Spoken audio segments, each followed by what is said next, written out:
What's up, everybody? Welcome to the Pick Six Podcast, CBS Sports Daily NFL Podcast. I'm Will Brinson. I'm your host. It is, depending on what medium you're enjoying this podcast in, either Thursday, December 23rd. If you're on YouTube, youtube.com/pick6. If you're watching the show, smash that like button and leave your best bet in the comments. And if you're listening on your phone or your favorite podcast app, it's probably Friday, December 24th. Merry Christmas Eve to all. Merry Christmas Eve to all who are watching. If you're listening on Spotify, they actually just introduced a rating system on Spotify. They haven't had one before, mainly because I guess they want people to rate music, and now they have podcasts, so you want to be able to rate podcasts, push stuff up. So give us a 5-star if you're listening on Spotify. We would greatly appreciate it. Joining me to look at the Week 16, the insanity that will be Week 16 in terms of gambling and fantasy and everything else. Pete Prisco and RJ White. What's up, boys?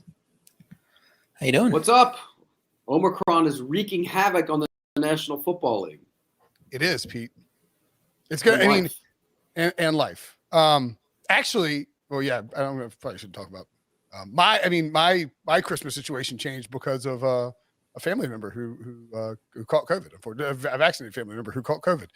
So I wasn't able to see my mother-in-law this Christmas. Well, that might be a win if you miss out on the in-laws. Kidding. No public comment. I actually love my in-laws. I'm just not going to see them over the holidays. That's all. Same here. What you going to do? Anyway, let's dive. All right, so let's recap Week 15, of course. RJ, a scorching 5-1 in Week 15. That takes you to 49-41 on the season, gives you the lead outright. Pete's a 3-2 week, goes 49-44. I go 1-2. Debo, do you have the best bets from last week? I thought I'd done better than that, but what are you gonna do? We had to potentially take some wins off the board for you because of an executive decision made on Sunday because of all this COVID stuff. That's fine. Hate to do it. What was the executive decision? Who made it? So typically what happens is about half the books, I think at this point, will keep action on games as long as it's played that week. So, and half the people who made those bets probably still had them live. Half of them didn't. So I reached out to Debo and Will on Sunday in Slack and said, what are we doing with these? Are we gonna count them or not? And I think we decided not before the games went off on Sunday, just because the process was you make these picks, 20 plus guys are out. You don't know who's gonna play on Tuesday. You don't want to make picks and then have Heineke back in or Allen back in or something. You're like, wait a minute, I picked against because of that reason. So it just kind of makes sense to reset from there. I just don't remember what the two I lost was. Was it Philly and Anyway, I actually won my picks league this week, which was kind of cool. I did too, actually. You went 10-5, 10-4? No, I get straight. This is where you assign values to each one, and you have like a league you do with that. Oh. Yeah, I actually went 11-5 and won the league. I went. So I was in like kind of basically out of it. In this picks league. No, we're not out of it. I was like 10 spots back at first or whatever. I'm now 5 back. I went 14-2 against the spread in this league. Can't do that in real life somehow though. Yeah, I went 11-5 against the spreads and then 12-4 straight up. So I had a good week this week. I should mention that like this is on the CBS's pick pool or whatever that you can do your customized pool. Because of the way that it's set up, those lines lock on Tuesday. And they're not going to get altered no matter what. So, like, I had the Raiders plus 6.5, which, free money. By the way, Jason Locke-4 has been on fire with his picks the last 2 weeks. Has he? Yeah. Are you gonna catch? I was looking at so JLC's 115, 104 and 3. You're 116, 103 and 3. You're 7 back of Ryan Wilson with 3 weeks to play, and Wilson's sort of like just treading water. I'm gonna walk down to you guys. Yeah. All right, let's get into by the way, no surprise, the parlay didn't hit. Steelers covered, Packers covered. Wait. Packers didn't cover. Packers did not cover. We got that last minute touchdown. Yeah, that last minute touchdown. Man. Well, not only that, he missed the wide open Lazard to go up 17. God, we had 2 dogs that won outright, including a double-digit dog of the Saints that went outright, and the freaking Tyler Huntley screws us on that part. We're going to get one before the year's over. Don't you worry. Let's get into the games, though. The Colts are at the Cardinals. A huge matchup. Kyler Murray and company are struggling. They just lost to the Lions outright on the road. People are starting to do the usual thing they do every week or every year, which is question whether or not Cliff Kingsbury knows how to finish off the season. Hadn't done a very good job of it in his first 2 years, and now is not doing a good job of it in his third year. The Colts, meanwhile, surging into the playoff race. They are currently the number 5 seed in the AFC. They are just, well, I guess they're 1.5 games back of Tennessee. Tennessee dealing with a ton of injuries. Colts have a lot of motivation and a potential, or as John Breach would say, Prisco, a potential MVP candidate in Jonathan Taylor. I think that narrative's getting pushed too much. I don't buy into it, but it is what it is. The Cardinals are a 1-point favorite at home with a total of 49 points in this game. Yeah, well, somebody needs to teach Jonathan Taylor to go down in a key situation in the game. There's fantasy touchdown. Yeah. Oh, fantasy people loved it, and RJ hated it. And I think football-wise, he should have gone down. Probably, I mean, that's yes. common sense. The only chance New England had to win the game was him scoring that touchdown. So go down. He didn't, but he's having a great year. They're having a great year running the football. I just think this is a great spot for the Cardinals. The Colts, everybody's on the Colts. You can tell by that number. I'd be curious what the look-ahead number was, RJ, because I think this number is clearly reflective of what happened last week. And I'm going to take the Cardinals. I think they bounce back here and play well. I think Murray plays well. I'm still not a big believer in the Colts pass rush. And you saw that against Mac Jones. He stood there and did whatever the hell he wanted to, whenever he wanted to. They didn't get near him. I think they're going to be able to sit back there, and Murray will make some throws down the field. I'll take the Cardinals minus the point. Look ahead number was Cardinals minus 4.5. So you're getting a ton of value there off of 1 week of results when Arizona, looks pretty bad for 2 weeks in a row, and then we see the bottom drop out from people believing them. I think this line's kind of around where it should be. I do like going against that move. I can't be too mad at Jonathan Taylor. I have him to lead the league in rushing, so I'm just hoping to catch that, and I'll be happy no matter what he does. 10-1. That was a good one. Nice. So that's going to be good. Just stay healthy and finish out the season. And it looks like a pretty good lock at this point. So all the momentum now is obviously with Indy. You see how that line move has happened. Like I said, this line's probably where I have it in the power ratings, right where I rate it. I think Indy right now is slightly better than Arizona. Indy's held 4 last 5 opponents to 17 points or less, including New England and Buffalo. Arizona's offense looks like it's struggling. Maybe Kyler isn't right. We thought he was right. They scored 33 coming off against Chicago and looked like, oh yeah, Kyler's fine. But maybe he's not. And this game might go under if the Arizona offense can't get it together and Indy's running the ball. Both these teams rate higher in DVOA on defense than offense. But Arizona's defense is 27th in yards per carry. I would be with you on Arizona, Pete, but Arizona's defense being 27th in yards per carry just makes me think Taylor could take over this game. And I'm just going to lean to the Cardinals, but I don't love it. Yeah, I like the Colts here. And maybe that's the donkey play. But I like the Colts when I initially saw the line. It was 2.5. It's come down to 1. I mean, I'm a little surprised that the Colts hadn't moved actually across to make the Colts favorites. Maybe we'll see some steam later in the week. This game is on Christmas evening, so Saturday night. It feels like a spot where, to RJ's point, Jonathan Taylor. And look, here's the thing with the Colts. I mean, they took care of business against the Patriots, but they got that lead and really just held on for dear life. And I'm not entirely sure they can do the same against Arizona. Like, Arizona should be able to put up more points, but we thought that Arizona could do that against Detroit and come back. And this Matt Eberflus defense, just the way that they play, it doesn't allow mobile quarterbacks to torch them with their legs. So I don't expect Kyler to be putting up huge rushing numbers. You look at, they played Lamar twice in the past 2 years. He just doesn't run on them. They also played, there's another rushing quarterback that they played. They just don't allow a ton of rushing yards to quarterbacks. So Kyler's going to have to win from the pocket. And if there is a definite letdown spot for Indianapolis, totally would understand if people expect that. They played on Saturday, so they get the full best here. Arizona should be desperate, but I don't know that they can slow down Jonathan Taylor. They're just going to feed him. That Indio line is crushing. Arizona's hadn't been good against the run since J.J. Watt went down, and I like the Colts to win this game. It's a best bet for me. Feels a little chalky, but I like going head-to-head with Pete on that one. The other game on Saturday, Christmas special. So the top two MVP candidates, arguably. Like, don't you think it's Rodgers and Taylor at this point, Pete? Well, Brady's still in it.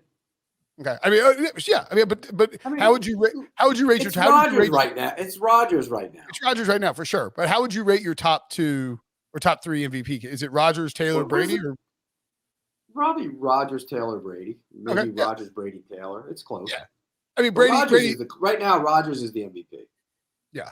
My MVP is Sean Hockley. He just takes over games, wins them outright. He can't be stopped. He can't be defeated.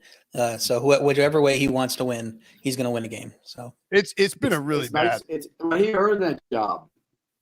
It's been a really bad old-fashioned year. way. Yeah. Jeez Louise. Anyway, the Browns at the Packers. This line actually got up to 8 and has dipped back down to 7.5, and the Browns are plus 7.5, minus 115. Maybe that's some positive COVID news for them. I could see Nick Chubb coming in here and having a big day, of course, but look, anyway, it's Pete. It's a awesome 4:30 p.m. Christmas Day game. Both these Christmas games should be fantastic. For those wondering, no, we will not be doing a Christmas recap of the games. Our overlord Debo has allowed us to spend time with our families. But Pete, who do you like in this spot with Aaron Rodgers, knowing that a big performance could lock up some stuff in terms of the conference and maybe even MVP? Is Garrett going to play? And if he does, where is he? That's my concern, because he did not look good the other day. He looked like he got hurt. Yeah, that looked bad. And so if he can't go, there's no Takk McKinley. Who rushes the passer for that defense? Nobody. Yeah. I almost made a lean on the Packers because I just think that's too many points, and I don't think the Browns are that good.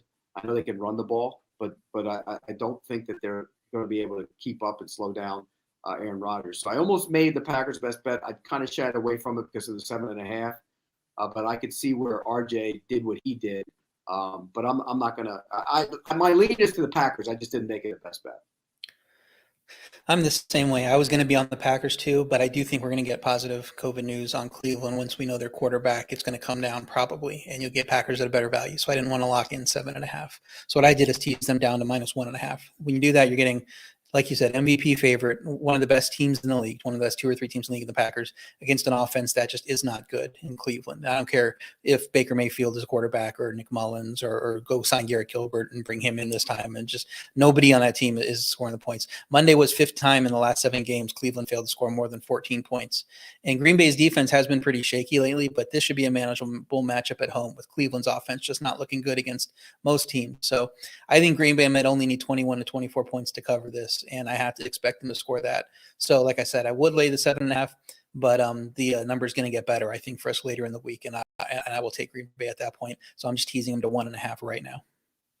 The 98 rushing yards that the Browns gave up to the Raiders on that Monday night, the Monday night matinee game, was just the second time since week 8 that they allowed less than 100 rushing yards. I mean, they gave a $184 to the Pats, a $168 to the Lions, a $148 and a $118 to the Ravens in back-to-back games, and then 98 to the Raiders.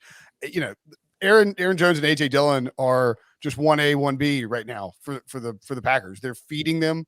They are using them create in a creative fashion.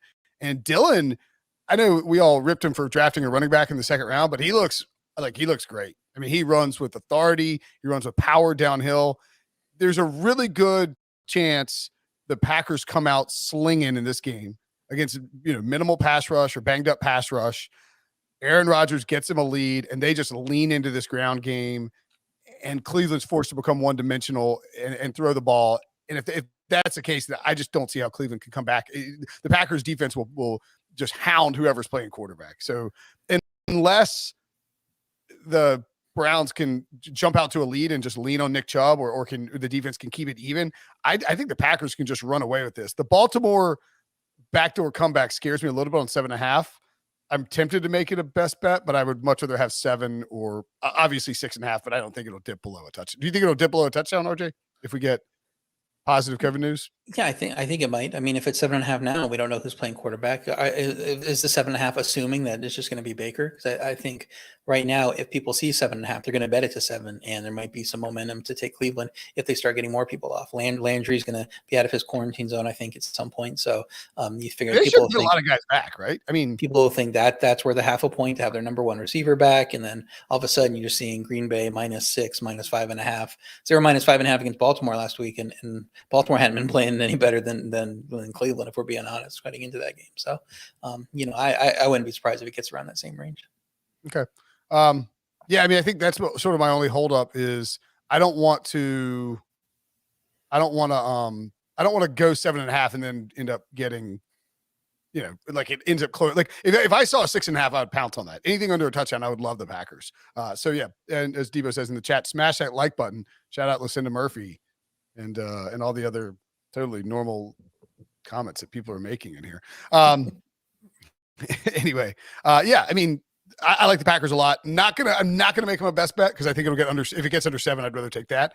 And do we want to do anything about this week in terms of, insane COVID situations? For instance, let's say we had recorded this podcast and then at 3:00, Dalvin Cook gets put on the, RJ, you had the Vikings as a possible best bet, I think, and then took them off. How do we want to handle that for the weekend? So we know ahead of time. Right. I think what we do on this show is akin to making bets at the book at that moment. So we're locking our picks in right now at these numbers, or when we send them into Debo. So we're telling people what we're taking now. Those picks should stand even if people get ruled out, unless the game gets postponed again. And then like I said earlier, 50-50 books are going to refund your money or not. So I think at that point we just erase it because the circumstances are going to change at that point. So I think we're pretty much just sticking with whatever we have at this point. Okay. Stick with what you got. And obviously if you're listening to the podcast on like Saturday or Sunday and you're trying to make, or you're traveling or, whatever, and you're trying to make your bets, if Dalvin Cook is ruled out after we talk about the game, safe to say we would probably change our opinion on a game like that. Steelers at the Chiefs. Oh boy. Speaking of a COVID game, this was a 7. Steelers were Chiefs were -10. With an over-under higher than 44.5, which is what it's at. Now the Chiefs are -7.5.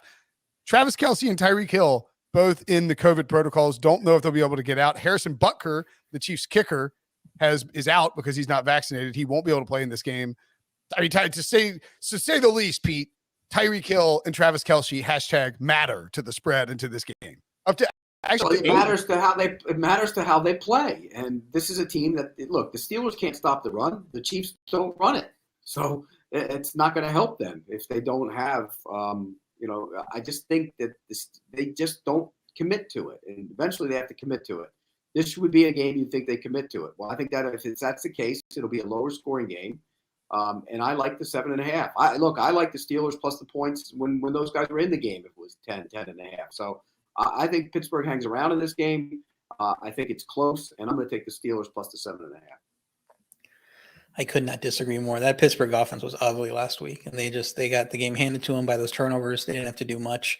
I don't trust them at all, especially with Kansas City's defense playing as well as it was before the Chargers game. And they showed up on the key downs that mattered on 4th down, what everybody hammered the Chargers for. Chiefs had to make those stops, and they did time and again. So credit to them for making those stops. So I wasn't going to play it at 10, but I was leaning Chiefs that way. Got down to 7.5, and I'm like, well, as long as they're not decimated, I like them at that number. Then they got the 2 days with no new guys on COVID, reportedly. I think Rap Sheet reported early on Thursday morning that no new COVID cases for a second straight day for the Chiefs. That makes me think they're kind of through it, and we're not going to have like a random Mahomes is out or Mecole Hardman plus Byron Pringle are out, and we just don't know who's playing receiver. So with that group in mind, I think Chiefs can get to they put them nearly 500 yards against a solid Chargers defense. I think they can put up 24 points again here, like I said earlier. And with how Pittsburgh's offense is playing, I don't trust them against a good defense. So Kansas City, who was fun to fade for about a little over a year because they were massively inflated spreads, and they were the other team was cashing every single time. It seemed like they're now 5-0 against the spread in their last 5. So they're kind of in cover mode at this point. So I like them as long as they're not turning the ball over and making dumb mistakes to cover this number, but I threw him as a second leg of my teaser. It's a perfect teaser opportunity at 7.5 or now 8. I think people kind of see what I'm seeing, that they think the COVID issues are done and it's going to tick back up. So it's 8 now. I think that's still a fine teaser number. Still tease it if it gets 8.5, as long as you're getting it through 3. But yeah, teasing the Chiefs and Packers just seems too great to pass up at this point. Yeah, I think it's a great play. It's too many concerns here to be able to play best bet. But I think if you can bet on this game right now, then a teaser works just fine. It's Sunday afternoon game. I assume this is on CBS with Nance and Romo and Tracy Wolfson. It is look, the Chiefs are playing really well. They want to go get that 1 seed. Steelers are desperate and can certainly keep it within that number, but man, they are so slow. I need to hear Ben leak out something about complaining about his OC or complaining about, just something about this. Maybe this is Ben's last stand, and then I'd be willing to take the Steelers. But I got no best bet here, not with the COVID issues. Next up, is that fast enough for you, Pete? Yeah, because I got to be out by 2. Where you gotta go? Got to go to the studio. You watch Pete on CBS Sports HQ, by the way. And me and Brady Quinn are making our picks today. So, all right, how exciting! Of course, we had to move him for Brady because he had to take a little time off. But that's a whole nother story. Oh. Wait, I don't even know about that. Nor do I need to know. Rams -3 at the Vikings, over under 49.5. As we mentioned, Pete, Dalvin Cook, I was still out for this game. He's been placed on the COVID list. If you're placed on the list and you're unvaccinated, I think you're just out, right? He's out, right? And he's not vaccinated because he came on our set when we were there in camp, and he had to wear a mask. So yeah, he's not vaccinated. Yeah, I think it's public that he's not vaccinated. Alexander Madison, his backup, also not vaccinated, but he is coming off the COVID list. And in the similar vein to Aaron Rodgers, won't have to worry about possibly testing leading up to this game. So he should be good to go. A must start in fantasy. If you have him, is he enough to keep the Vikings within 3 points in this game, Pete? Yes, I think it's a good spot for the Vikings. I think more desperate team. The Rams are going to make the playoffs no matter what. And Rams on a short week. I think that's big for them. And I think that Minnesota will be able to, will move the ball on them. And, they're both going to move the ball. The Vikings have issues on defense as well. We've seen that play out over the course of the last couple of weeks. But I think this is a higher scoring game. I'm going to take the Vikings plus the 3 points. I even without Dalvin Cook, I think they win the game. I think the Vikings are going to win this game, so I'll take 3. Minnesota offense coming off a down performance, which means they're probably going to explode for 500 yards in this game because that's just how they work.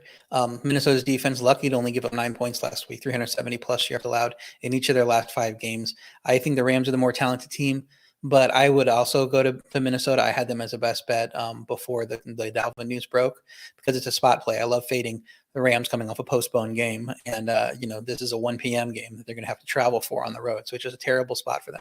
So what I look to play in this game is Minnesota first quarter odds plus a half point. I think you're getting like -140, -130, or you can take the money line at plus odds. Either one of those, I think Minnesota is going to come out better in the first quarter than the Rams just because they're not going to be ready for this spot.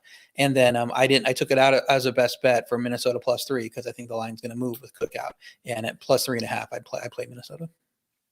I like the Rams here, but you guys are kind of scaring me into making them a best bet. I do agree that it is sort of a stinky spot with the Rams playing. The Rams played on Tuesday and had to play a division opponent, put a lot into that game. It's a huge game because now they're within striking distance of the division. They're like +135. I think they're starting to play really well. Matthew Stafford had a very nice game. Minnesota is a better defense than Seattle, and they are really desperate because they beat the Bears on Monday, but they got to win one against the Rams or the Packers and beat the Bears in week 18 if they want to make the playoffs. They have a good chance to make the playoffs if they win this game or Green Bay. So I like the Rams. Don't love them at 3.5. Would want it to be 3. Maybe you could moneyline parlay them, but if it gets to 3.5, you need to get a message to Kubiak to throw the ball down the field once in a while. My God, that was so bad the other night. Actually, you know what I like in this game? I want the over in this game. Even without Dalvin Cook, I don't care about that. I think there's going to be points in this game. Yeah, it's 48.5. It's actually ticked down a point with Dalvin being out. I get it. Like Dalvin's a monster, but Alexander Madison can do plenty. And I think that the way that this game plays out is Stafford throwing the ball down the field And then all of a sudden the Vikings are coming back with Justin Jefferson, and suddenly it just turned into a wild shootout. Maybe that makes you like Minnesota more, but I'll take the over as a best bet, 48.5. I also like the Rams in that spot. Bucs -10 at the Carolina Panthers, over under 44. Pete, this would be an easy game to handicap, except for the fact that everyone on Tampa Bay all the skill guys appear to be done. Chris Godwin out for the year. Mike Evans not likely playing this game. Lenny Fournette likely not playing in this game, which means it's the Tyler Johnson, Scotty Miller, Antonio Brown, OJ Howard, Rashad Perryman, and Rojo show. But you know what? The Panthers stink. Can the Bucs cover 10 points here? I don't think they do. I'm going to take the Panthers as the best bet. I think defensively they're still pretty good. I think we saw what can happen to the Bucs offense when you don't have anybody outside. I think, getting Brown back's big. I get it. That is somebody that's better than what they had when those other guys went down the other day, Godwin and Evans. But my main concern is the Tampa Bay pass rush. But they didn't do a whole hell of a lot against three backups against the Saints the other night. Now, Taysom Hill's a different type of quarterback. Although Cam Newton will move around too. So I'm going to take the 10. I just think this team will hang around in this game, and that number still looks a little high to me, considering the guys who are out outside. Carolina's 0-4 in their ATS in their last 4 games, but the over has hit in 5 straight as their defense has fallen apart. This over is ticked down from 44 to 43. I think people are down on the Bucs because of their offensive injuries, like you said, and it's gonna sink a little lower. I would lean over at 43. That guy with an injury sucked, but Brady still has plenty of weapons. You forgot Gronk. You listed like 12 guys, and Gronk wasn't one of them, I don't think. And Antonio Brown being back is a huge deal. I think those 2 guys are the primary weapon. It will be just fine. The Levante David injury should also make things easier for Carolina's offense. So, I understand what Pete's saying. Carolina's just been so ugly. I would slightly into them, but I don't want to put him in as a best bet. If I was going to play anything, it'd be the over. Yeah, this game was the hardest one for me to pick out of the entire week, just because I really like Tampa Bay coming off a lot before Evans and Godwin got hurt. I was already thinking about who the Bucs were playing next week, because you get Brady coming off that embarrassing shutout loss at home in a primetime spot. You get dropped to first place in the MVP, clear leader in the clubhouse for MVP was -150, -180 in some spots. Laid a total egg. His receivers are hurt. He has to be coming out of there angry and wanted to lash out, Pete, at somebody.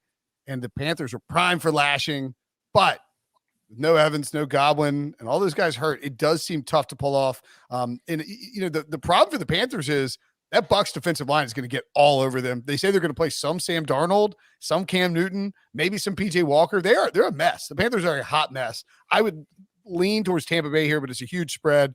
Oh, don't hate the over. I just can't back Carolina, even at +10. I know they almost covered in Buffalo, but I mean, they're a terrible football team. Chargers at the Texans. A very interesting line here, Pete, because the Chargers are -10 with an over-under of 45.5. You've seen Austin Eckler placed in the COVID protocol. Wait, there's somebody that's Joey Bosa was placed in COVID protocol. He's unvaccinated as well. He's out for this game. Eckler may be able to test his way out. There's a couple other guys they're dealing with. Feel free to name them if I'm forgetting them. Jalen Guyton. Yeah, Jalen Guyton is a big one. Their primary deep threat. Brandon Cooks for the Texans. Yeah, Brandon Cooks for the Texans is going to be out as well. So this line moved down to I think 7.5 or 8. It was off the book and off the book in a lot of spots, unsurprisingly. But Chase Daniel was in the COVID protocol as well, which led some people to believe it might be Justin Herbert getting tested next. No real word about Herbert. Yeah. Chargers, if Herbert is out, you got to hate the Chargers. So, Pete, I think you have a lean the other way in this game. What do you think? I like the Texans in this game. I just think this is a bad spot for the Chargers, and I think the Texans will hang around. And with those guys out, without Bosa, that's a different defense. He changes the dynamic of their defense. Look, I don't think the Texans are any good. I get it. Davis Mills actually did some really good things last week. And I think he's getting better. So I think they hang around in the game. They're still playing hard. And I just don't know what that defense will be like without Joey Bosa. So if you're going to give me 10, I can't believe I'm saying this, but I'm taking 10 with the Texans. I said it last week when I took the Jets and that played out. So you take bad teams plus a big number. I'm going to take the Texans. Yeah, Brinson's back. We'll get back to Brinson in just a second. I went the other way. I got a best bet on the Chargers. Both teams hit by COVID issues. That both issue is a big one. Chargers look like they have more key personnel affected, and so you would think, Texans, but Texans are just terrible. And as long as Herbert's active, I don't care who his weapons are. He's going to put up a bunch of points in this matchup.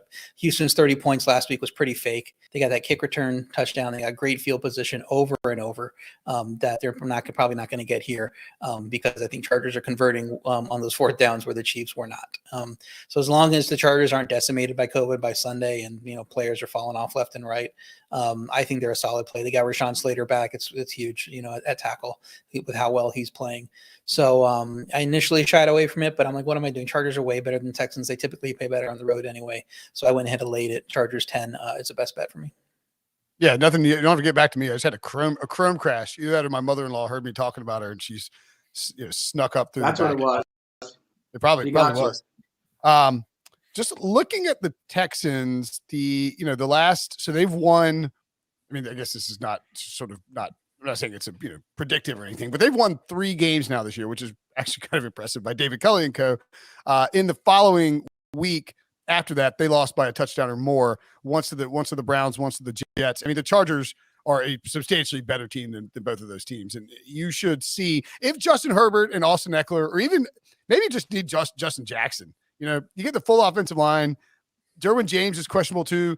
That could lead to some points in this one, but without Brandon Cooks, I don't know. I mean, Nico Collins is just going to go off with Davis Mills. Mills will look good, but this is a shorthanded Texans team that should be celebrating 3 wins like a Super Bowl victory, given their talent level. I would lean towards the Chargers, I think, but no best bet here. Is there a teaser option here, RJ, with where you could go 10-point teaser with the not at 10. I wouldn't bother. Okay.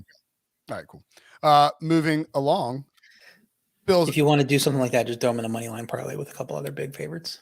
Yeah, you could do Bucks. What is I was looking it up. My browser crashed on my laptop. But I was looking at Bucks, Chargers, 49ers is maybe something I'd be interested in. Bills at the Patriots, a massive, massive game, Pete, for the AFC East. Of course, the Bill Belichick, and the Pats famously took down Sean McDermott into a tilting dervish for 4 weeks. He didn't know where he couldn't feel his face. He was crying at halftime of the Bucs game. Weird scene, just because they ran the ball 55 times, pulled a full Navy on them, and now the Pats are -2.5 at home, over under a 43.5. Can Buffalo come in and get revenge against the Patriots for a few weeks ago? Well, I looked at the weather, and it's not going to be windy. And that's a good thing. It's only going to be, I think it was going to be 7 miles an hour. There might be a chance of snow with last time I looked in this game, which actually plays to the advantage of the offensive of the team that throws it around, believe it or not. But I think the weather will be a factor here. And it was last time. It won't be this time is what I'm trying to say. It won't be as big of an issue. And I think the Bills are going to win the game. I think Buffalo is going to come in and throw the ball and play well. And look, I wanted to make them a best bet, but I figured why not? If I can get 8.5, I'm going to take 8.5 as the first part of my teaser. I'll take Buffalo as the first part of my teaser. But I'm big on the Bills this week. I know everybody, New England did this, New England did it. The weather ruined that game. If the weather wasn't involved, the wind wasn't involved, the Bills would have won that game. And that's that. So McDermott shouldn't be crying about it. Go in and win this game and stop it. But wouldn't the weather help the Bills, because the Bills have the guy that can throw it through the weather, and the Patriots just only could run the ball? I mean, it seems to me like Buffalo. But he couldn't throw it through the weather. It was ridiculous. They could. I mean, even this pass. The pass to Diggs at the end of the game. The wind grabbed it and pulled it to the outside. Otherwise, it's a touchdown. I mean, it's just impacted the entire. It's going to happen to some of his throws, but with his arm, he at least has a shot in this game. He's not as limited as the Patriots are offensively. I just think the New England loss last week, they ended a 7-0 against the spread streak. I think they get back on track. Buffalo is just inconsistent. Buffalo is playing at their best. Sure, they can come in and they can win this game and make it competitive at least. If they're playing some of these weeks that we've seen them play, they can get blown out in this game. So I just think the percentage play is to go with the bets. I made them a best bet. Buffalo won by 17 last week. Carolina went 1 for 5 on fourth down and had no kicker. I mean, that game could go way differently, and we're talking about Buffalo eking out a 3-point win or 4-point win and still having a lot of questions about them. So New England just got run on all over by Indy, but we know Buffalo doesn't run the ball much. Even when they is facing extreme winds, they were throwing it. So I hope the good Buffalo shows up as a Bills fan. And even then, I think it could be a close game where New England pulls it out at the end. But yeah, the other situation is New England rolls. So I have best bet New England -2.5. I wouldn't play it right now if you're listening. I think it comes down a little bit. You probably get 2, you probably get 1.5, somewhere around there. So I think the momentum will be on taking the Bills to get revenge here. But I think New England wins this game. I'm on New England as well. And yeah, I mean, if you want to bet it, it looked like it might creep up to 3, but that would be really surprising just because you're asking to give Buffalo 3 full points. The Bills can't stop the run, and the Patriots can run the football. Now, you also want to see news about Ramondre Stevenson and Damian Harris as well. Could end up being a lot of Brandon Bolden and a lot of J.J. Taylor. I don't think that phases Bill Belichick. I also believe that the Bills defense, while very good, is currently, from a statistical standpoint, overrated because we haven't seen a ton of them without Tre'Davious White, minimal non-windy sample size, which hasn't pulled that defense back down. I think that damages their rating and how they can play by a substantial margin. Mac Jones played really well at the end of the Indianapolis game. Obviously, it was not good for the entire thing, but I do believe he comes in here and has a really nice game, and that he built some confidence off of that loss. And Belichick, after a loss, man, you're giving me less than a field goal at home after a loss with the number 1 seed in the AFC in the line and the division title in the line. I will take Belichick here to big brother Sean McDermott as a best bet. Next up, Jaguars. This is a pick 'em now at the Jets. The Jets were 2.5-point favorites, over under 41.5. Pete, we didn't really get the dead cat bounce we expected from the Jaguars last week against the lowly Texans. They got blown out, but now the line has moved in their favors. I guess Jacksonville's getting hammered by the Sharps because they were catching points. Yeah, I don't understand that. I think they're an awful team. Look, their defense has played well. Don't get me wrong. I think, and RJ made a good point about the Texans didn't do a lot last week on offense. The defense has actually hung around. Joe Cullen's done a good job, and I think he's going to actually stick around, maybe with the coach who does get the job, because he's done that good a job and they like him. But offensively, they're a disaster. As bad as the Jets are on offense, the Jaguars are worse. They're terrible on offense. They're the worst offense in the league. They have nobody who can scare down the field. They have nobody up front. Their offensive line's not playing well. He's taking a lot of shots, and Trevor Lawrence has started to regress. His mechanics are terrible. So I'm going to take the Jets. I'll take them as the second part of my teaser, though, just to ensure that I get the extra points. I'll take the Jets plus the 6 on my teaser. I don't like backing Jacksonville on the road and not getting points. The reason this moved is because of the COVID issues. Jets put 15 guys on the COVID list on Wednesday, including Robert Saleh, head coach. And Robert Saleh was on the COVID list. I mean, he was not included in that. I think it was, I want to say 6 practice squatters and 9 active roster guys. So, I mean, it's the Jets. So, who cares if the backups are playing over the starters, because the starters don't play very well. But at some point, think of how bad the backups must be if they can't win starting jobs on this team. So I think that's why the line moved to Jacksonville. But yeah, they should be able to run the ball against a bad Jets rush defense, 32nd in DVOA. The defense played solid last week, like Pete said. Offense just put him in bad field position all day. You would think if Trevor Lawrence is going to give us anything positive to build on heading into next year, it's going to come in this matchup. So I would let him throw the ball and see if he can execute against this bad defense.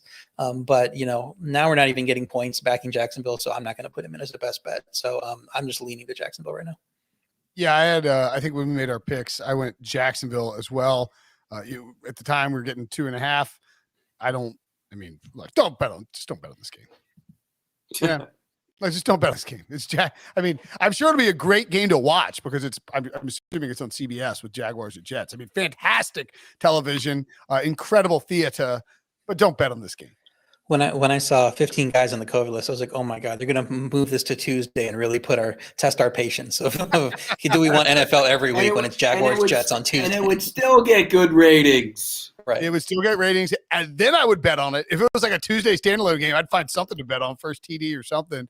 And shout out to Andre Castile in the chat saying smash that like button for us. He also says to take the over in the Jets Jaguars game. That is you're asking a lot out of some bad defenses. I kind of like the Jaguars just because of the Trevor Lawrence factor. Like, he's been buried this year. I know Zach Wilson hadn't been good, but those two guys should be motivated to say, hey, look, maybe I should have been the number 1 pick, or maybe, hey, this is why I was the number 1 pick. certainly not going to make Jacksonville a best bet or anything, and I like RJ, I'd like to get points, but man, what a stinky game that is. All right, let's take a quick break, and when we come back, we'll break down some more games. Bears at Seahawks. Seattle probably saw their playoff they saw their playoff hopes snuffed out on Tuesday night with that loss to the Rams. Technically, they are not out of the playoffs. Maybe, I guess they could go finish 8-9 and somehow sneak in, but I mean it's not going to happen. And they're still 6.5-point favorites against Justin Fields and the Bears in this game, Pete, with an over/under of 42.5. Now, big name franchise is not exactly an attractive affair, though. No, it's not. This is not one of the better games of the week, but I'm always intrigued when I see young quarterbacks play, and when I see a rookie quarterback go into Seattle, I want to see how he responds to it. And Justin Fields impressed the other night. He did some really good things, and he's getting better. Russell Wilson still looks like his finger's bothering him. I would lean to the Bears, and my concern with the Bears is this. What is that environment? And it might not be the same environment because this isn't a playoff team, but what will that environment be like for Justin Fields? And that's concerning to me. So I don't love the game. I probably lean to Seattle, but I don't love it. It's not a best bet for me at all. I thought you leaned the Bears 5 seconds ago. Did that switch? No, I mean, I was just saying, if it wasn't for the environment, I think that environment's going to get best of him in that game. Okay, I'm trying to calculate that into my thinking because I have the Bears as a best bet at plus 6.5. They're 1-8 against the spread in the last 9, but several close misses, including last week. I had Minnesota last week. I think the Bears probably should have covered that game. The defense showed up, less than 200 net yards allowed with 13 first downs. The ugly Seattle offense returned last week. They ran 13 plays versus 36 for the Rams at one point, and then they got an extra drive a final drive in the first half and scored some points off of it. But I was looking at that game like this is the same Seattle, team that struggled for weeks earlier in the season that was so underperforming and so disappointing. They ranked 31st in first downs on offense and 32nd on defense. That's why they have a bad record. They can't stay on the field. They can't get teams off the field. So maybe the Seattle offense rediscovers magic in this matchup, but with Chicago's defense playing well last week, they've held 5 of their last 6 opponents to under 300 yards. And this is another spot where we're fading a team coming off a rescheduled game, and they're laying a lot of points. So I like taking the dog here in that spot with Seattle with the quick turnaround, unexpectedly quick turnaround because of the rescheduled game. And plus 6.5, I'm going best bet on Chicago. I like the Bears here too. Tough turnaround for both teams. Bears played Monday. Seahawks played on Tuesday. But you have to think that Seattle, for as much as Russell Wilson, talks himself into this team being able to somehow come back and make a miraculous run and do all of that stuff is starting to simmer up in Seattle. And like DK Metcalf, what is going on? I mean, Russ's deep ball is toast. So I don't know, he's gonna be able to challenge the secondary. DK Metcalf has to be furious about, just the way that his stats have been going and where how his status has fallen in terms of the league. And Chicago, they're not good offensively, but Matt Nagy maybe can cook up some stuff against a bad Seahawks defense. And Justin Fields run around, make some stuff, make some plays with your legs, young man. I think he could have a nice little game here. I'd be, if you're somebody who had Taysom Hill in fantasy and now you're losing him, I think Justin Fields is an interesting alternative. In a game, granted, really low total, probably not going to be great weather, but he can go out there and, he can throw for 200 and rush for 100. That's not crazy. So I'll take the Bears plus 6.5. Not a best bet, I don't think, though, for me. I don't love the board this week, I don't think. Broncos at the Raiders. Teddy Bridgewater, I believe, ruled out for this game, which means it's going to be the Drew Lock show. With plenty of weapons, and against the questionable Raiders defense, but the Raiders kind of rolling right now. I know Denver, is picked it up too, but this is a loser leave town match, Pete, and it's a pick 'em in Las Vegas. Should be a rowdy crowd as they try to hold off a division opponent and make it continue making the playoff run. This line looks really funky to me. Really funky. I mean, you got a backup quarterback who's going to start for the team. And it's moved towards they get. It's moved the other way. So, look, I like the Raiders in the game, but again, I'm probably being the dumbass and taking them because I just it's not a best bet, but I just think that this line looks so weird. Like they're begging you to take the Raiders. What has Denver done offensively that would scare anybody? They don't do anything. What do they do? I just don't think they're that good on offense. And I thought Locke should have been playing sooner, but he's erratic as hell. I'm going to take the Raiders, pick them, but I don't love the game. They run the ball, Pete. I think you like running the ball. Yeah, I love running the ball. They don't score points, a lot of points, though. No, but you don't need a lot of points to beat the Raiders. The Raiders have scored 16 points or less in 6 to 7 games since the bye. That Dallas upset, I think, might have been their last gasp. And the Denver defense playing well over the last 8 games, save for that Philly loss, I think is a good matchup for them against this struggling offense. Vegas coming off a win, but they needed a last-second field goal to beat a decimated Cleveland team. Rolling out Nick Mullins at quarterback. I don't think that looks good. I don't credit you as pulling out a great win there. Bridgewater to Locke, definitely downgrade for me. But Locke isn't a practice squad quarterback either. I'm not going to act like he's coming in here like Garrett Gilbert and starting this game. I think Vegas is probably cooked, even though they're in the playoff race, just with how they've played over the last 6 weeks or so, aside from that Dallas game. I like fading them off the rescheduled game. I know it's not as bad with the Tuesday game, but it is a disruption in process, and they were super mad about that because they were ready to get on the bus and go fly, and they had to be told to stand down, and they hated that. So this seems like a come-down spot for them. I think Denver comes in and wins this game. So I got best bet Denver. I kind of liked the Raiders and was going to make them a best bet, but then I see that. Then do it. What are you getting talked out of it for? Well, I don't want to bet on the Raiders. I don't like the Raiders. I don't want to bet on them. I mean, the funky line move. You're so wishy-washy with your picks. It's amazing. I was going to, but then RJ bashed the Raiders, and now he took the Broncos, so I'm not going to do it. All right, fine. F you. Fine. I'll take the freaking Raiders. I'll take the Raiders. Is that what you want? Are you happy, Prisco? All right, give me the Raiders as a pick 'em at home in a must-win spot. My boy Derek Carr going to step up and make some plays and win this game. God, the Raiders are just not that good, though. RJ, you got to admit, though, he was all wishy-washy, and you bashed the Raiders, and they're taking the Broncos, and he talked about him as pick. I'm the one a couple games ahead of you. You should be like goading me into making bad picks. So I don't know why you're goading Brinson. Brinson doesn't matter at this point. I don't know why you're worried about me. I like the I like the Raiders when I saw the line. I just sort of think they've got this. Momentum is real. They played on. They got everything moved around on them on Monday. They went in there against Nick Mullins and nearly lost to a third string quarterback. But I just look at the week that they had to deal with, though. Yeah. Come on, that's a tough situation. I don't care who's playing. They came out with a big win. I think they roll the momentum over and pull off a victory here. So whatever. Whatever. Give me the Raiders as a best bet, you jackass. The Ravens at the Bengals. I do actually have a best bet on this one. I like Ravens at the Bengals. Bengals -3 over under 44.5. Pete, this might very well. It won't decide who wins the AFC North. Pretty much, though. The loser of this game is basically is going to have a really difficult time winning the division unless they get some breaks from other teams in the division.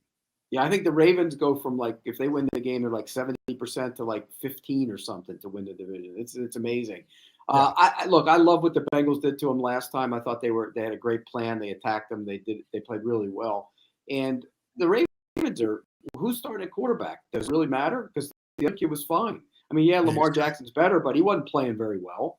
And so I think I'm going to take the Bengals. I think the Bengals are going to – it'll be a lower scoring game than the last time around, but I think the Bengals are going to have success here. And I like what their pass rush is doing. I really do. And I just think that the Bengals are the better team right now. So I'll take the Bengals minus the points. I don't love it. Didn't make it the best bet, but I'll take the Bengals. I was leaning to the Bengals as well at 2.5, and then it ticked up to 3. Baltimore's looking for revenge after getting rolled by Cincy earlier in the season. That worries me. I think they got the door shown to them, and they got exposed, and that leaves a bad taste in your mouth. You want to come out and really stick to this team. It's a revenge narrative, which I know Pete loves. Huntley did play well against Green Bay. I'd still rather have Lamar. Cincy's offense struggled in tough matchup last week. I expect better against a bad Baltimore pass defense. I think really the 24 points is the baseline for any good passing offense versus Baltimore's secondary with Humphrey out, and the Cincy team total is 23.5. So when I took out the Minnesota best bet from earlier, I had to find something else. I didn't really love any other spread, so I put Cincy's team total over 23.5 in as a best bet to give me a fifth one, for the week. Cincy's team total? Cincy's team total over 23.5. I like that. I'm going to take the Bengals. Don't love the idea that the Ravens, who have, when we think about this division, we always just think about, how the Ravens and the Steelers are the big brothers, and they were constantly going to keep the Bengals and the Browns down. But the Bengals won some division titles with Andy Dalton, and Joe Burrow just has it. Whatever it is, he's got it. And in big spots, he steps up. And this Ravens pass defense, if the Bengals are just not stupid on offense, they should be able to do what they want in the passing game. With those receivers against this banged up secondary and with the Bengals offensive line is not been steady throughout the year. They haven't been very great. They're very good the last few weeks after a strong start to the season. I think Joe Burrow comes out slinging the ball, throw it all over the place on the Ravens, force Tyler Huntley into to create in the passing game. Keep him from doing too much with his legs. Obviously, if Lamar plays, we'll see this line move, I think. So that would warrant watching. But getting up to 3 tells me that they don't think Lamar will go. And I think the Bengals roll the Ravens and take control of the division and look to really kick things off in the Joe Burrow era. So give me the Bengals as a best bet. Now we get into the real dregs of the week. The Giants at the Eagles. Philly minus 9.5 coming off a dominant victory over the Washington football team on Tuesday night. And the Giants, putting forth a typical Giants effort. Couldn't cover, got blasted by the Cowboys. Giants are, I think, 31st in scoring each of the last 2 years. They are terrible. They're probably starting Mike Glennon and maybe Jake Fromm in this game. Philly's, their offensive line is bad and Philly's defensive line is good. And Philly can run the ball. Pete, did the Eagles blast the Giants into oblivion here? Yeah, it's hard to believe that the Giants beat him the last time. I mean, but this Eagles team is much better. I think Jalen Hurts showed a ton the other night. And I'm not just talking. Look, he only ran for 35 yards, and he was outstanding in keeping his head up when he moved. I love that. I think he's growing as a quarterback. You mentioned their offensive line is playing great football. Defensively, they're going to get after the quarterback and the run defense. So I'm going to take the Eagles minus the 9.5 in a revenge spot after the Giants beat them earlier in the year. Love the revenge angle. Giants offense is lifeless.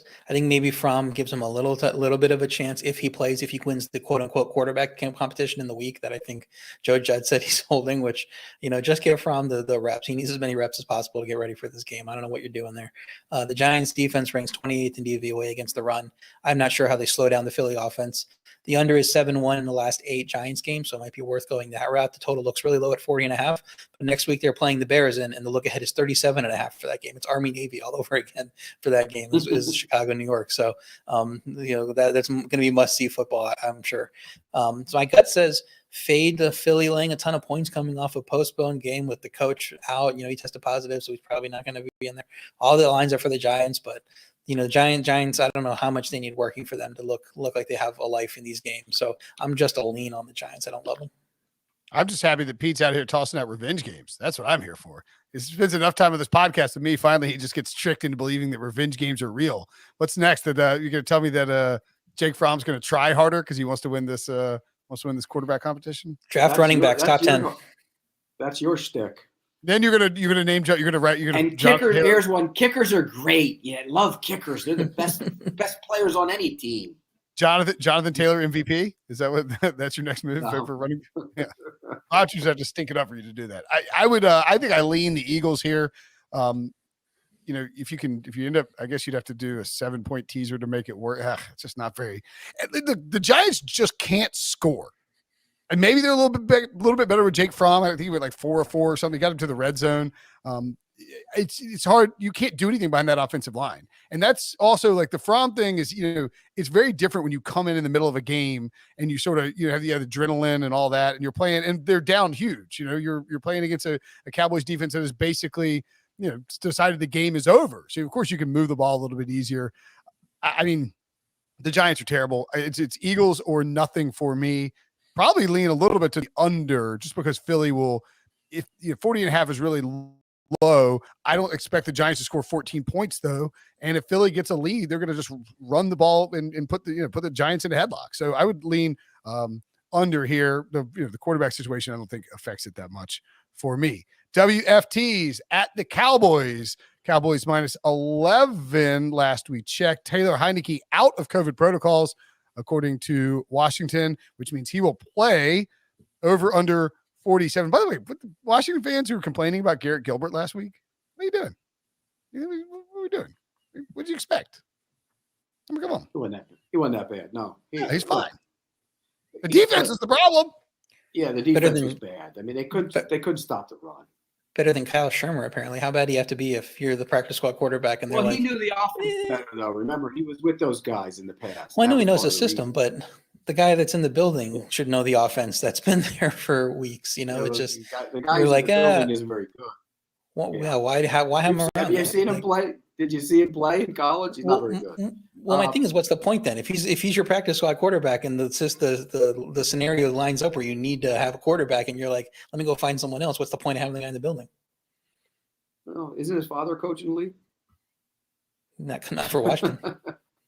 I know, but you know how people scratch my back, I'll scratch your back maybe. Look, I like the Cowboys in this game. I don't love them because that is a bloated number, and their offense hasn't exactly been cranked up. But I think this might be a game where they actually get it going. I think the run game will get going. This is a tough turnaround for Washington. So I'm going to take Dallas minus the 11. I think at some point Dak Prescott and that offense have to get it going. Yeah. Yeah, I would think so too. I lean Dallas. The Washington offense wasn't playing well before the COVID issues. They just had 224 yards in the last game against Dallas. Dallas D's recorded 4 takeaways in 3 straight games. So regression's coming. They're just not going to have 4 takeaways every single game. And when that happens, the offense needs to step up because they're not playing that well. Dallas winning games comfortably, even though that offense isn't playing to the talent level. So I would consider Washington, but again, I'm going to keep hammering home those postponed games, screwing with your schedule, having to play the next week. I just can't play those teams in that spot. So lean Dallas if I had to go one way or the other, but too many points for me with Dallas's offense not looking good, so stay away. Yeah, the Dak thing is really concerning. He doesn't throw deep anymore. The offense isn't explosive. They dink and dunk to CeeDee Lamb in the slot and Dalton Schultz, but this Washington team. I don't know, Landon Collins out. I mean, if you're gonna get right and light somebody up, this would be it. I do think on Sunday Night Football at home, sort of finish off your hated rival, one of your many hated rivals in that division. It's a pretty good spot for Dak Prescott in the offense to get right. So I would not want to have Washington here. It does look like it's going to drift a little bit back down. It's already drifted half a point closer to Washington based on the Taylor Heineke news. Tend to think that this game could go way under 2. It sounds like Antonio Gibson might not play. I saw JP Finley said fantasy people should look at Jarrett Patterson. I grabbed him in some leagues. And you just have to wonder if the Cowboys get going on offense, this is a bloodbath. And if not, it's going to be a low scoring sort of rock fight, but you're still going to be really close. I would lean towards the Cowboys as a bet here, but no best bet in that spot for me. Lions at the Falcons minus 5.5 over under 42.5. Pete, the Lions coming off their 2.5 win of the season, I believe. Yeah, the Falcons, I had the Falcons last week, and I was disappointed because inside the red zone, they go down there on the 1-yard line and don't get in on the opening drive. Give me a break. That might have changed the outcome of that game. They had 3 chances inside the red zone and got nothing. So I think they get bounced back here. I think the Lions they got a team that wasn't ready to play, and before Arizona could get out from underneath it was too much for them. I think the Falcons will go back home and play well here. I don't love this game, but I would lean to the Falcons. Falcons are capable of beating bad teams. We've seen in the past they're bad against good teams and terrible against roll against these bad teams. But I just can't lay 5.5 points with them the way they've played the season, and really in any situation. I don't want to play Detroit either though, unless Goff is ruled back in. So Jared Goff has been playing well the last few weeks. If this line was down, I think it was at 3.5 or earlier, 3.5, 4 when he was in, and I would have liked Detroit there at 5.5. I'm not willing to do it. But Swift and Williams did return to practice. It looked like on Wednesday. I think Atlanta just got gashed by the San Francisco rushing attack. So maybe Detroit, even if they have to turn to Boyle, can run the ball and keep this one close. So my lean would still be to Detroit, but I'm not really looking to play it unless we hear that Goff is going to be back in. I got the Falcons as a best bet here. I think if we talk about the dead cat bounce with the Jaguars after firing Urban Meyer, there's just sort of the exhalation, relief celebration, Super Bowl, look, the Lions beat the Vikings 29-27. And the next week they went out and got absolutely smoked by the Broncos 38-10.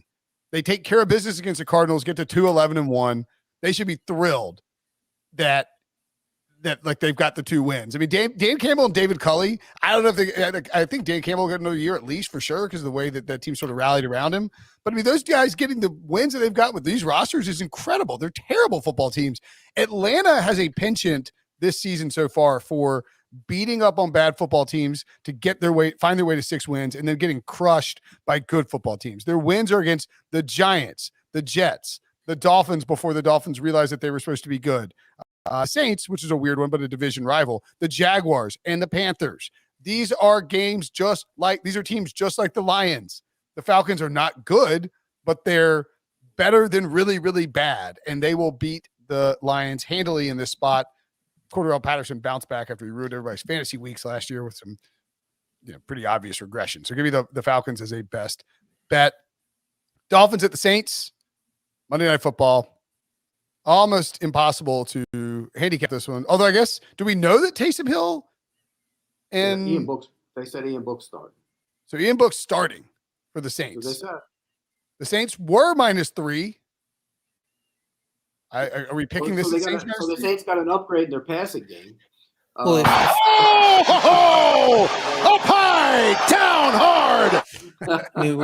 you can't get 3 now if you didn't throw it in earlier. If you send Debo +3 earlier, then you can take the Dolphins at that because you locked it in. But you won't be like, oh yeah, we had it at 3. I'm just going to take them now because nobody else. I don't think it matters. I think Ian Book. I've watched him in practice, and I think he's more than capable of getting the ball to the right guy.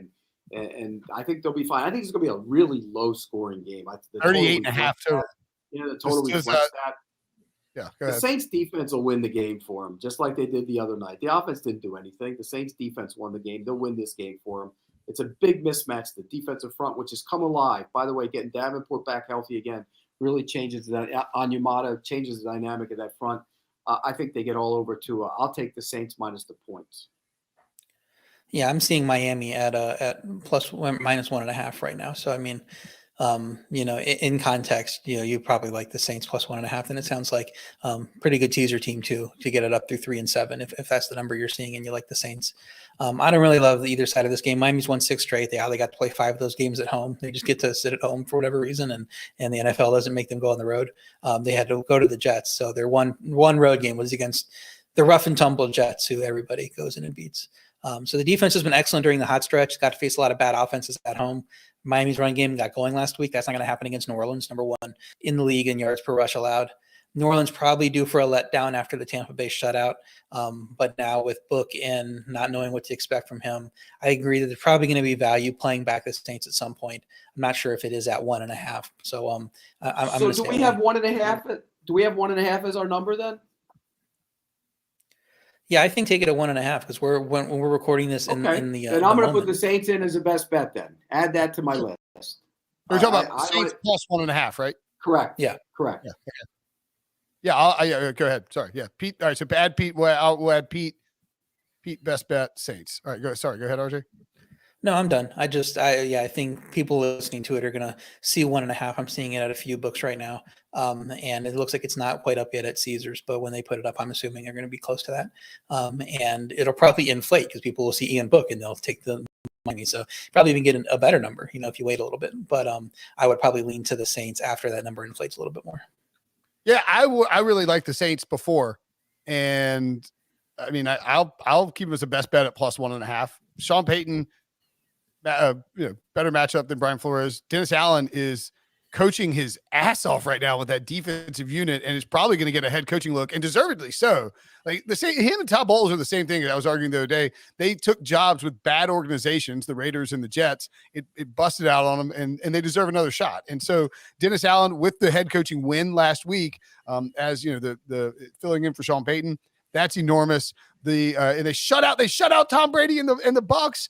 And again, as RJ points out, this Miami Dolphins hot streak is that's right. There's a Dolphins fan who are like coming after me because I called him fraudulent. Their hot streak, their wins are, as RJ said, only 1 on the road. Texans, Ravens on the Thursday, that weird rainy game where the Ravens just didn't come prepared and were hungover for it. At Jets, Panthers, Giants, and Jets at home. That is the bottom of the barrel of the NFL in terms of teams that you could play if you were trying to rip off a hot streak. And I get the Tua's playing better. I get that the Dolphins defense is playing much better. They've allowed in that stretch 9, 10, 17, 10, 9, but then 24 to the Jets is a little weird, although 7 was a pick 6. The Saints, they're not going to pile up points on the Saints. Saints are going to limit what they can do. And I'll back Pete. I back Pete's practice report on Ian Book. You're giving Sean Payton somebody who can throw now. Watch out. I think the Saints is a best bet. So we don't have any parlay. I don't think we have a lot of agreements. So I think we're in that situation where we just pick our best bet and throw 3 of them into a parlay. So I like Denver as mine at Pick'em. So what are you guys looking? Pete, you can pick. Who do you want to pick for your parlay piece? I'll take the Steelers. Ooh. Steelers plus 10. All right, so we got the Steelers plus 7.5. Yeah, it was up to 8 on Caesars. Does that matter? No. Yeah, let's take it at 8 then. I mean, we're picking this in the moment. So if we're walking up to the pay window, we're putting it in at 8. So. All right, that means that I've got to go with. I don't want to be against Pete, who likes the Bills. I will go with the Falcons. I'll go with the Falcons. I know you guys like the Lions. I don't care. So we got the Steelers plus 8, the Broncos as a pick'em, and the Falcons minus 5.5. If for some reason Jared Goff is cleared, that's the only concern. Is if Jared Goff's cleared, is this Falcons minus 3? Falcons minus 3.5, 4.5? Probably 3.5 or 4. That's my only concern then. We're making this bet right now. We're walking up to the pay window. So you got to take it whatever it is right now. I don't care. Falcons are going to blast them. Don't care. They're going to smoke them. All right. Pete's best bets. The Panthers plus 10. The Texans plus 10. The Steelers plus 7.5. The Vikings plus 3. The Cardinals minus 1. A Jets-Bills teaser. And the Saints plus 1.5. A lot of barking dogs there, baby. A lot of barking dogs. RJ's got the Patriots minus 2.5. The Bears plus 6.5. Denver is a pick. The Chargers minus 10. And a Packers-Chiefs teaser, which I like. Plus the Cincy derivative. Cincy team total over 23.5. Okay, that's right. Yep, Debo, add that in. Cincy team total. Oh, Debo, that font's going to bother Debo. He won't be able to handle it. My best bets. Indy plus 1. Minnesota, Rams over 48.5. New England minus 2.5. Cincy minus 3. Atlanta minus 5.5. And New Orleans plus 1.5. Just to add one more, I'm going to throw the Chargers in there as well. Randomly. Just to get 7. I need once again, RJ convinced Will into taking a team. Hey, you talked me into. Oh wait, no, I had the Raiders. That's right, the Raiders. I had the Raiders in there. That 8 picks, that'll do it. Look at that, a full 8 pack. This podcast goes on 5 more minutes. He's going to have best bets on every single game. That's right. I know. Because on 5 more minutes, he's going to make me late too. You'll be fine. All right, that's it for the show. Thanks for watching. Smash the like button if you're watching on YouTube. 5-star review if you're watching on Spotify. Stay vigilant out there. You need to be paying attention if you're betting on these games. Because there's RJ, what should Will have for lunch today? Because she talked to you and everything else. You might as well talk him into what he's having for lunch. My lunch is waiting for me downstairs. Whatever Marshawn Lynch is having. I'm having Snoopy's. I'm having a North Carolina style cheeseburger. I'm very excited about it. In fact, it's waiting for me downstairs. What am I doing? All right, for RJ, for Pete, I'm Brinson. We'll see you guys later. Merry Christmas.